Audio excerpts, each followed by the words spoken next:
He lives, and you don't seek the living amongst the dead. If you go to the tombs, you'll find great men's bodies and bones there. You go to the pyramids, you find the bones and remains of the Pharisees. You go to Westminster Abbey, you'll find the bones and remains of the nobles. You go to Arlington National Cemetery, you'll find the remains of soldiers and the unknown soldiers. God, but when you go looking for a tomb with Jesus' name on it, you'll never find it. Because Jesus said, I won't need this but for a few days. Just give me about 3 days and I'm going to go in and I'm coming out with all power in my hand.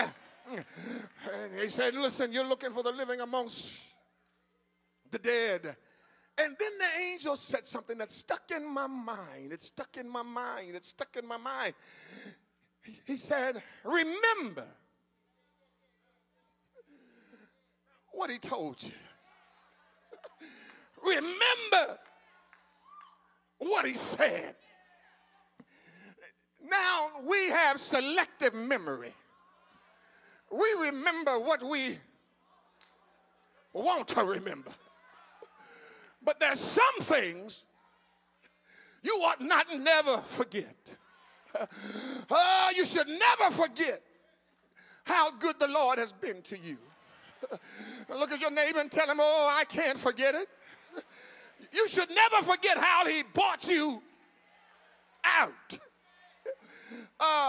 Neuroscientists who study the brain say that criminals' brains have a certain structure and formation. The cerebral cortex and the medulla oblongata has a pattern in it, and because the thoughts changes the plasticity of the brain, that the brain is structured a certain way, so if you're a criminal, if you die, they cut your head open, they can look at your brain and tell you're a criminal because your brain is structured by your thoughts. Oh, I'm going to preach in here today. And if that's true for a criminal, the child of God, if you cut open the brain of a child of God, you'll find that their brain is not like the criminal brain.